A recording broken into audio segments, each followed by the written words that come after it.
Tá bom, então. No final a gente conversa. Fala, tchau. Boa aula, viu? Boa aula.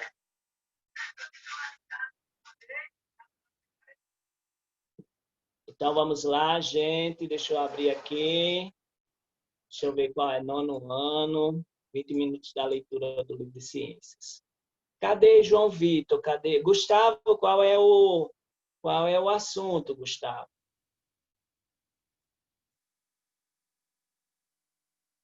Deixa eu ver aqui no meu WhatsApp qual foi o assunto que ela passou.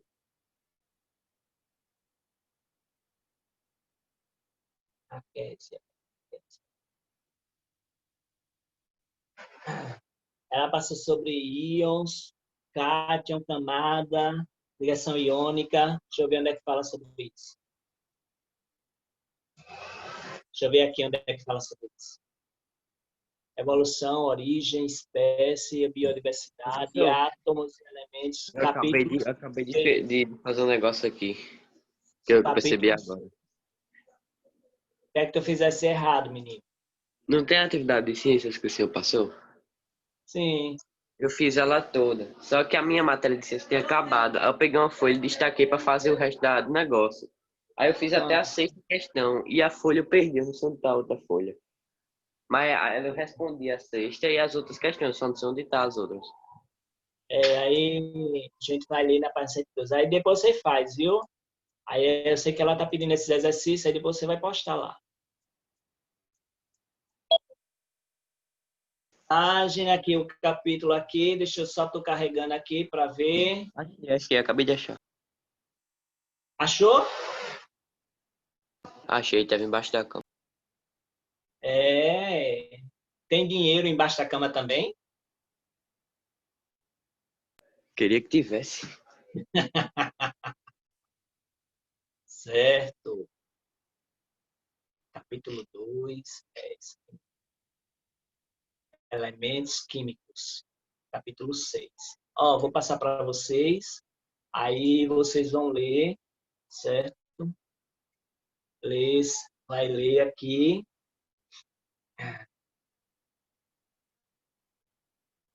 Vocês vão ler aí. Já apareceu a tela. Aí vocês vão ler só um minutinho mais. Aí vai aqui.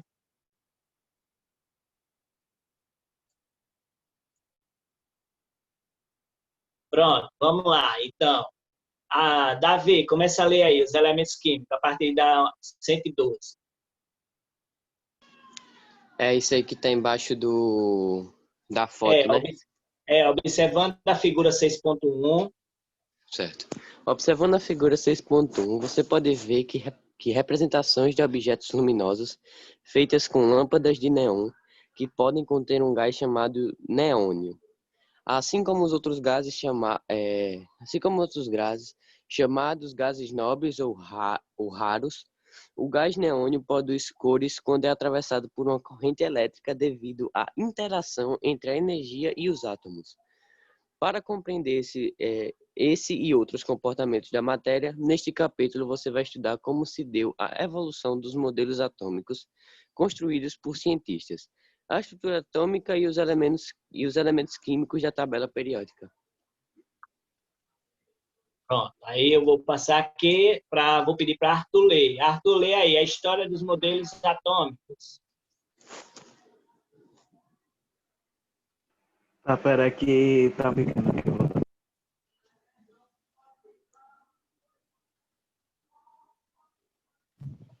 No sexto ano, quando estudamos o movimento das placas tectônicas, usamos alguns modelos para entender a deriva dos continentes e a causa dos terremotos e vulcões, embora um modelo não seja a cópia exata da realidade. Ele é uma representação simplificada... Ei, Arthur, olha as vírgulas, homem, olha os pontos, pelo amor de Deus, tá lendo muito rápido. Desculpa. Cópia exata da realidade. Ele é uma representação simplificada que nos ajuda a compreender como ocorrem certos fenômenos. Veja o modelo de uma casa na figura 6.2. Os modelos usados para representar os átomos são chamados de modelos atômicos. Esses modelos não são iguais aos átomos que representam, mas nos ajudam a explicar alguns fenômenos que podem ser observados na natureza, como a transformação das substâncias químicas e os fenômenos elétricos. Os modelos são aceitos pelos cientistas como uma possível forma de explicar alguns fenômenos. No entanto, à medida que novas observações e testes são feitos e novos conceitos e teorias são desenvolvidos, esses modelos devem ser substituídos ou modificados para explicar as novas descobertas. Isso ocorreu, por exemplo, com os modelos atômicos, que você verá nesse capítulo. A ideia de que toda matéria é formada por átomos já havia sido proposta na Grécia Antiga por um grupo de filósofos. O mais conhecido defensor dessa ideia foi o filósofo grego Demócrito, nascido por volta de 460 a.C. Veja a figura 6.3.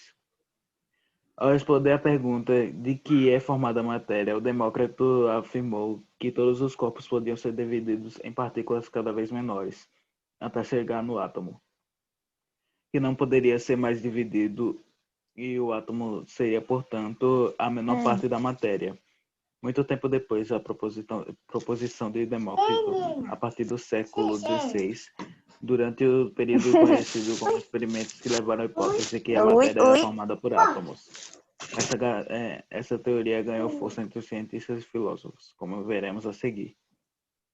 Ok, aí tem esse aí, o Demócrito, certo? Lê aí sobre o que é átomo, Arthur, do lado aí.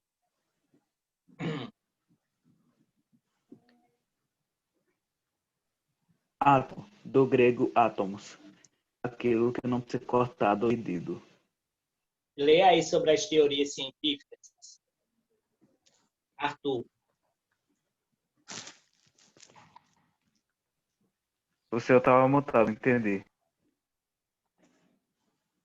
Arthur, tá mutado o seu. O que foi, professor? Eu disse, lê aí sobre as teorias científicas, as leis científicas, aí do lado também, em cima de átomo. As leis científicas descrevem regularidades na natureza, enquanto as teorias científicas propõem mecanismos para explicar os fatos. Ok, aí Gabrielzinho vai ler a sua página, viu? Lê aí, Gabrielzinho.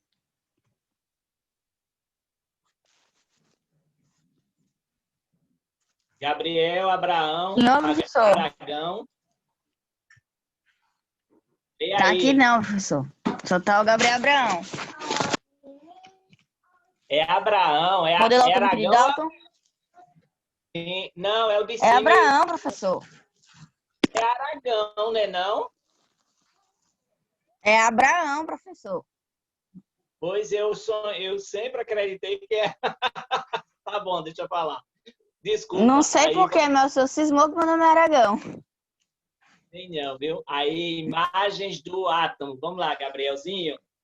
E depois o modelo atômico de Dalton. Conhecimento sobre o átomo é resultado de observações e experimentos realizados por cientistas ao longo da história.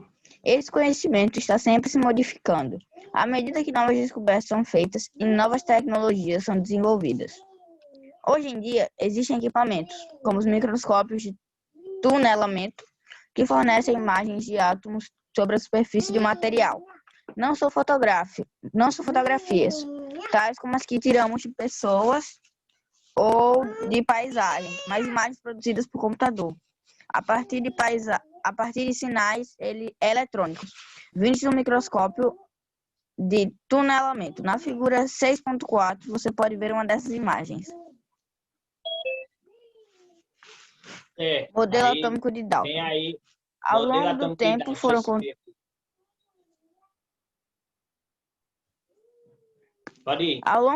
foram conduzidos experimentos envolvendo várias transformações químicas. Além disso, a massa das substâncias passou a ser medida com o uso de balanças cada vez mais precisas.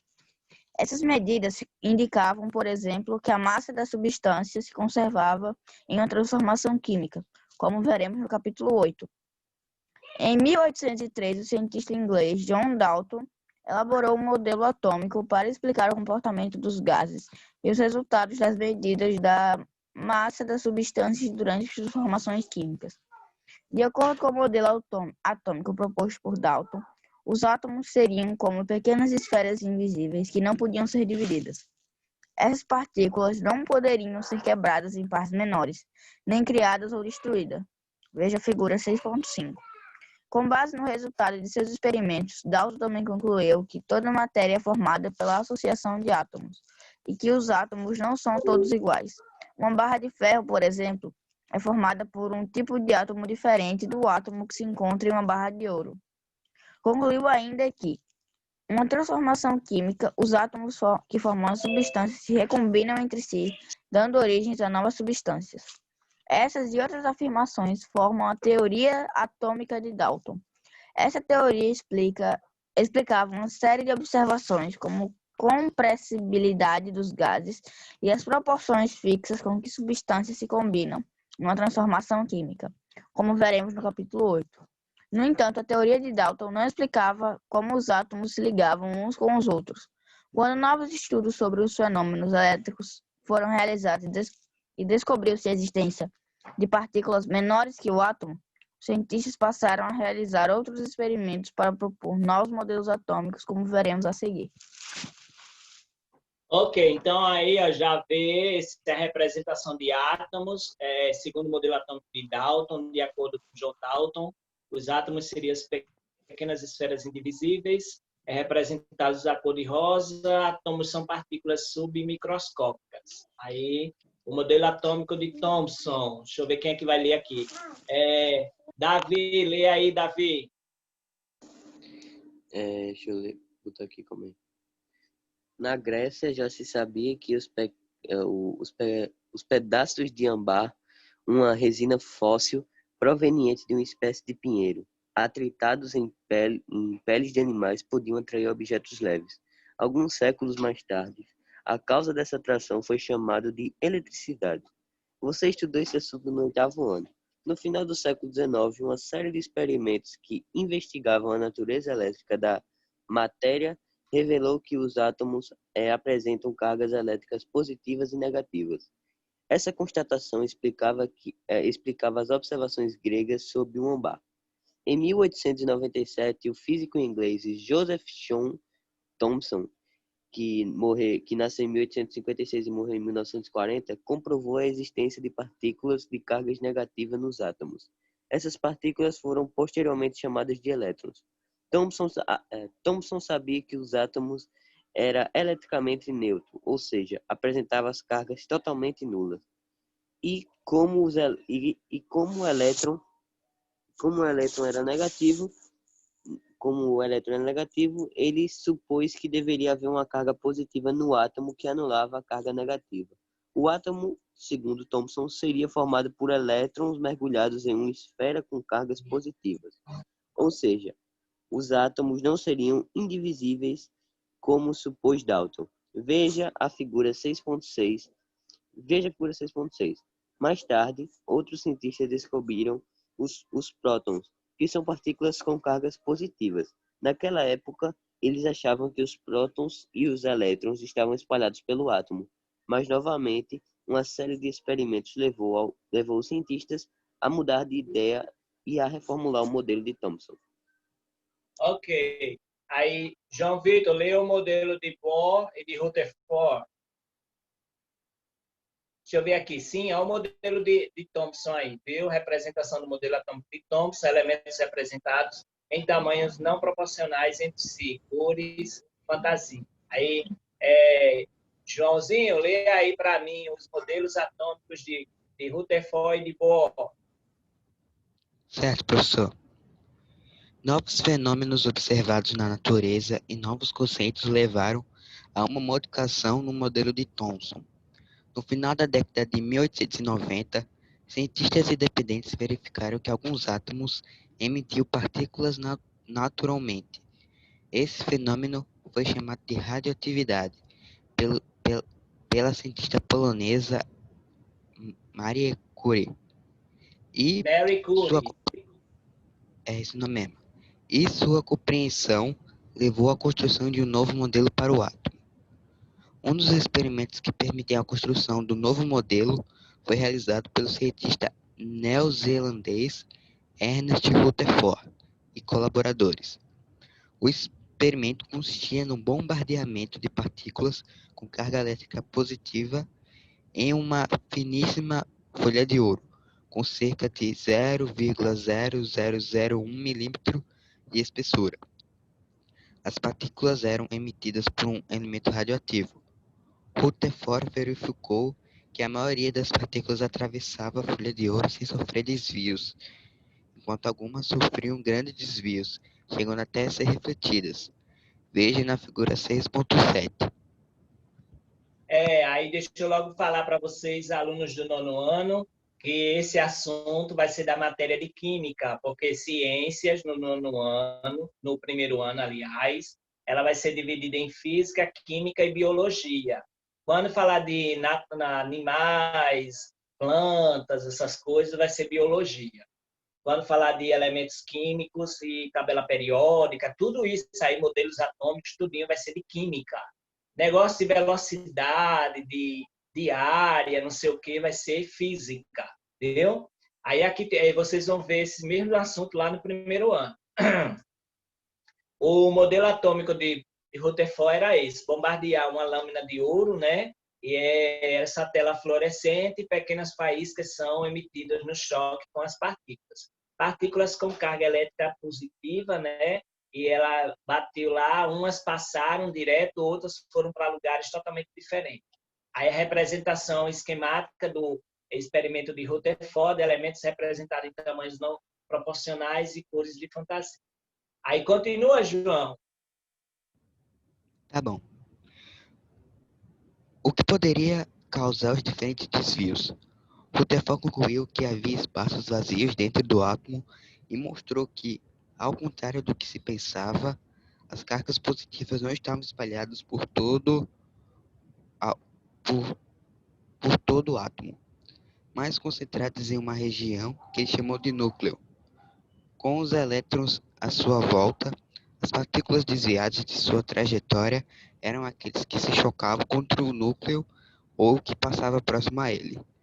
Veja na figura 6.8 o resultado esperado do experimento de Rutherford se a distribuição das cargas elétricas no átomo estivesse de acordo com o modelo de Thomson e o resultado observado por Rutherford. E continua? Sim, continua. Peraí, onde é que tu... Aí tu tá onde? Eu Tá. estou Aí embaseado. é o modelo da atômica de Thomson, certo. E modelo da atômica de Rutherford. Aí é representação esquemática da comparação entre o que aconteceria com o desvio das partículas positivas no modelo de Thomson e o que aconteceria seguindo o modelo de Rutherford, certo? Aí, baseado aí, Joãozinho ainda vai continuando ali. Baseado no resultado de seus experimentos, em 1911, Rutherford propôs um modelo atômico com duas regiões: o núcleo, região central onde ficam os prótons, com carga positiva, e a eletrosfera, região mais externa com os elétrons de carga negativa, girando ao redor do núcleo. Nesse modelo, quase toda a massa do átomo ficou concentrada no núcleo, que tem um volume muito menor que o volume total do átomo. A partir do experimento, Rutherford deduziu que o diâmetro do átomo é cerca de 10.000 vezes maior do que o diâmetro do núcleo e que praticamente toda a massa do átomo está concentrada no núcleo. Veja o modelo proposto por Rutherford na figura 6.9. Os átomos não são exatamente esferas, mas se imaginarmos os átomos como pequenas esferas, seu diâmetro estaria entre cerca de 50 milhões e 10 milhões de vezes menor que 1 milímetro. Em 1913, esse modelo foi aprimorado por outro cientista, o dinamarquês Niels Bohr, Niels Bohr. ficando conhecido como modelo de Bohr. Então, a representação do modelo de Rutherford, né, os elétrons, eles que têm carga elétrica negativa, em roxo aparece ao redor do núcleo do átomo, carga positiva em vermelho. Os elétrons giram em torno do núcleo em diferentes órbitas e os elétrons giram em torno do núcleo, representado pelas linhas laranjas. Aí tem esse aqui. Gabriel, leia aqui para mim, para dar um descansar, João. Depois ele lê.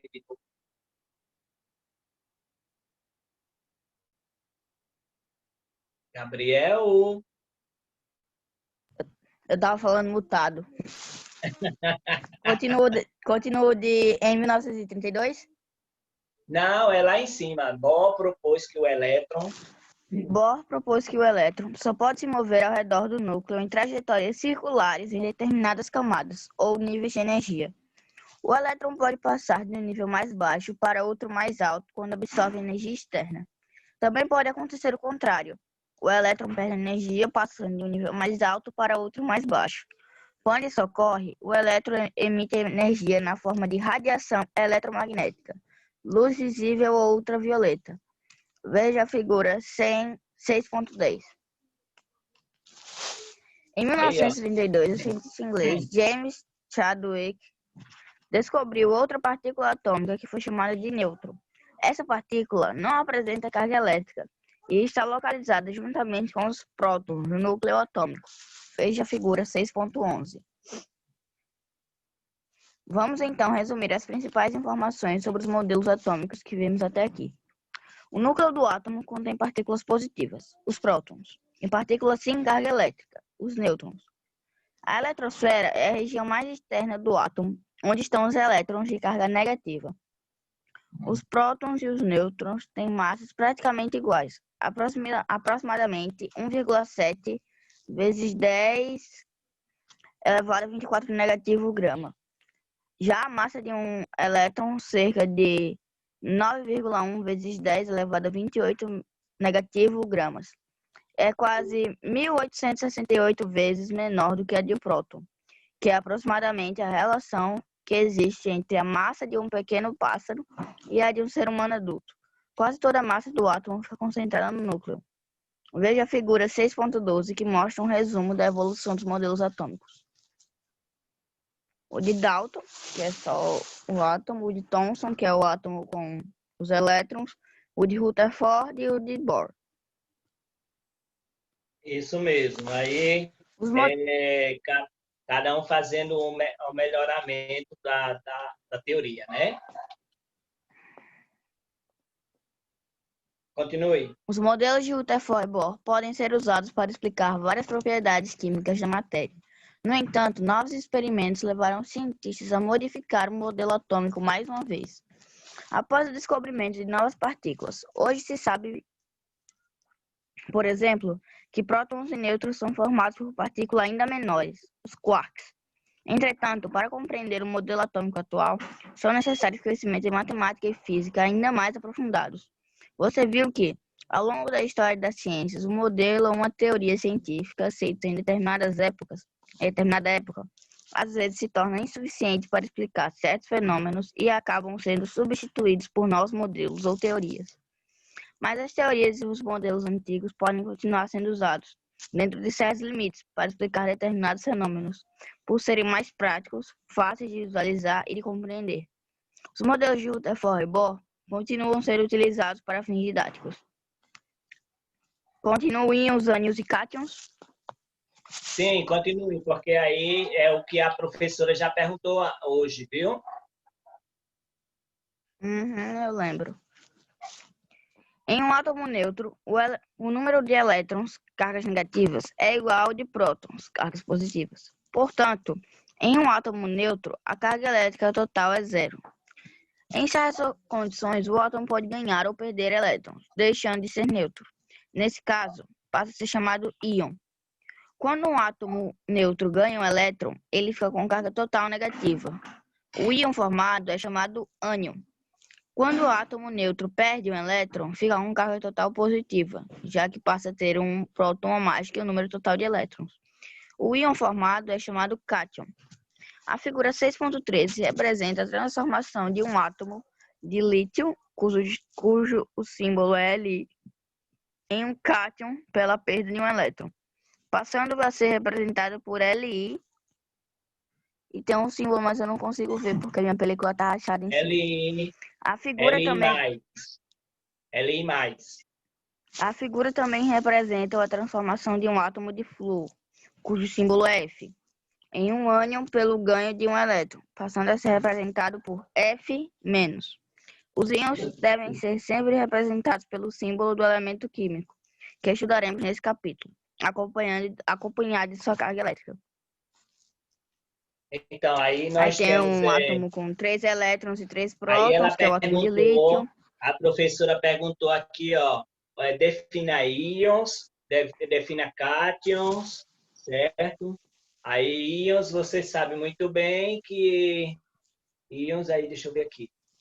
Aí eu não sei não como É é um tipo íon, de átomo que íons, pode ganhar ou perder elétrons.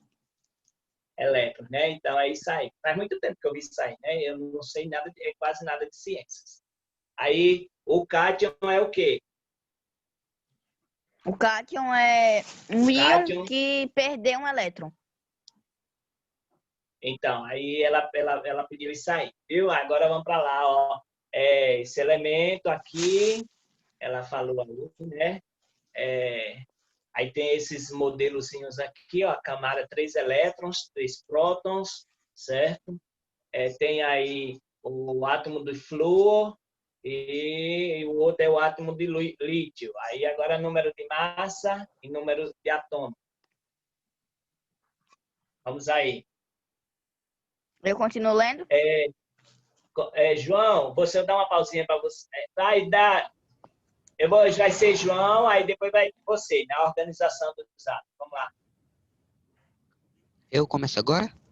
Sim, número atômico, João. Os átomos não são todos iguais. Os átomos que formam uma barra de ferro puro, por exemplo, são diferentes daqueles que formam uma chapa de ouro puro ou de alumínio. O gás hidrogênio é outro exemplo de substância formada por um tipo de átomo diferente daquele que forma o ferro, ouro e o alumínio. Mas o que os torna diferentes? Há uma diferença entre esses átomos que explica muitas de suas propriedades físicas e químicas. O número de prótons. Um átomo de hidrogênio tem um próton. O átomo de ferro tem 26 prótons. O de alumínio tem 13 prótons. O número de prótons é importante na identificação de um átomo. Esse número é chamado de número atômico e é representado pela letra Z. Todos os átomos com o mesmo número atômico, isto é, com o mesmo número de prótons, pertencem ao mesmo elemento químico e têm propriedades químicas iguais. Por exemplo, todos os átomos que contêm um próton pertencem ao elemento químico hidrogênio, e a mesma regra se aplica aos demais elementos químicos existentes. Em uma barra de ferro puro, por exemplo, todos os átomos que acompanham têm um número atômico 26 e apresentam as mesmas propriedades químicas. A Na soma do presença número de da... prótons, a soma, Continue. a soma do número de prótons com o número de nêutrons de um átomo é chamado de número de massa, que é representado pela letra A. Como o número atômico é representado pela letra Z e o número de nêutrons é pela letra N, pode-se escrever A igual a Z mais N. Isso é importante porque no ensino médio vai pedir muito, viu? Que a número atômico é igual ao número de nêutrons, mais o número, não sei do que aí, viu? Número de massa, sei lá, número atômico, esse negócio aí, essa formulazinha aí, vocês têm que lembrar, porque no primeiro ano vai pedir muito, vai falar muito. Continue, João. Eu falo sobre a organização dos elétrons no átomo.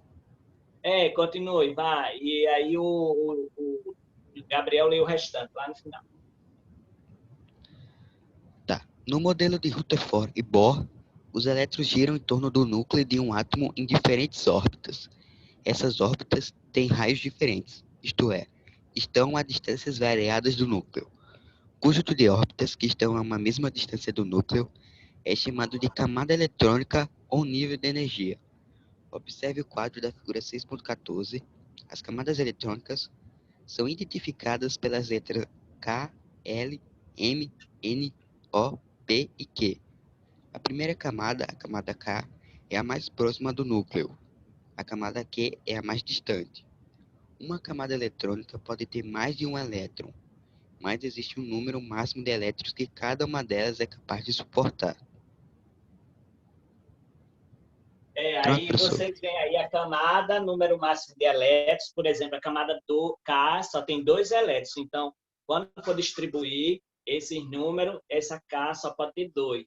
A L é 8, a M é 18, a N é até 32, a O também é 32, e a P até 18 e aqui até 8, viu? Aí isso aqui vai ser usado muito por vocês. É tanto que a professora pergunta aí, na camada, ela pergunta aí, O ó, e da a P. camada E qual é O, qual é a mais perto do núcleo?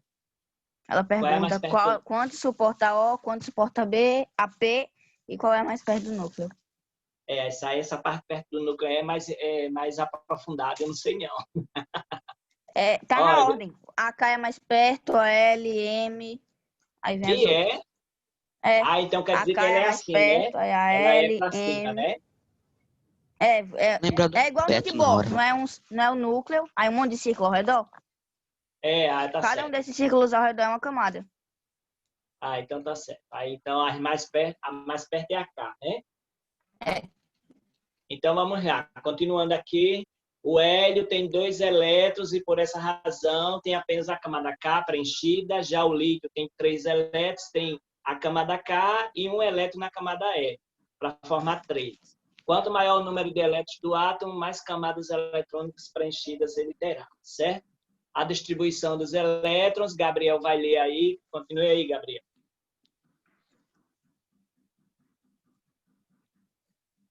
A distribuição dos elétrons nas diversas camadas obedece a algumas regras. Uma dessas regras é que os elétrons devem ocupar primeiro a camada eletrônica, mais próxima do núcleo. Depois que essa camada estiver preenchida, os elétrons excedentes passam a ocupar a camada seguinte, assim sucessivamente.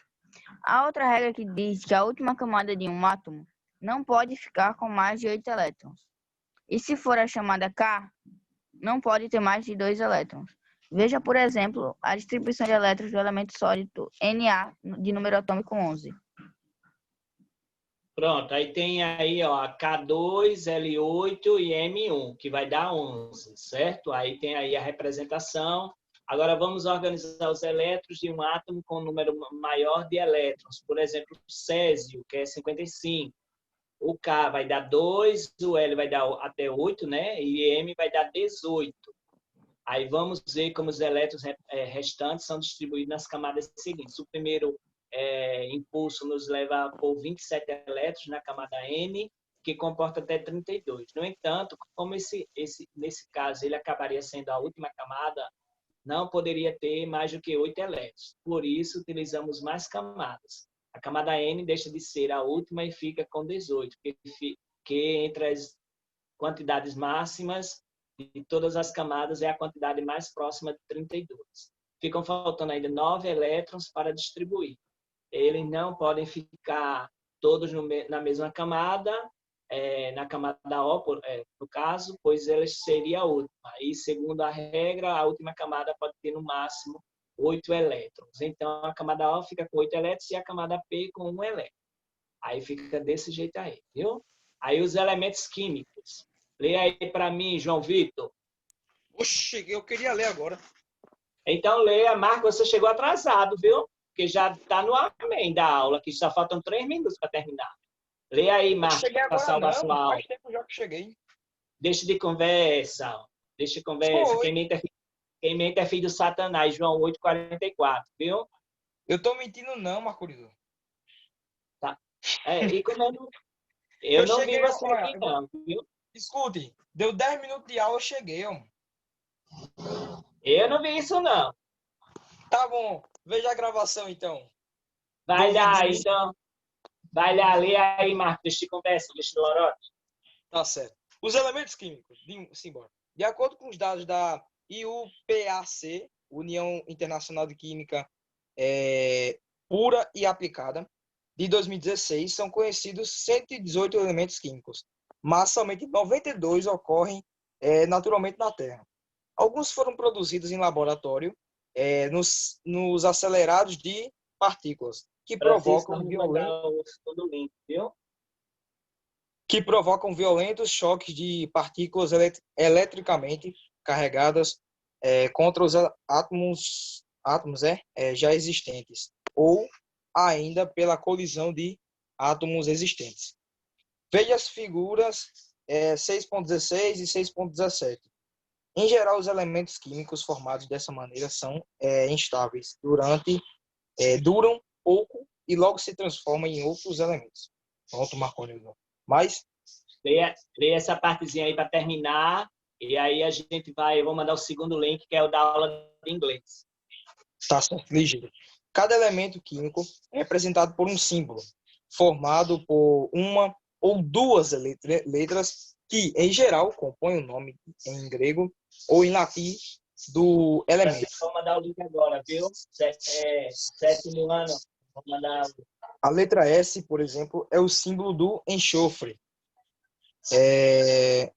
Quando há mais de um elemento químico que começa com a mesma letra, como carbono e cálcio, ou flúor e ferro.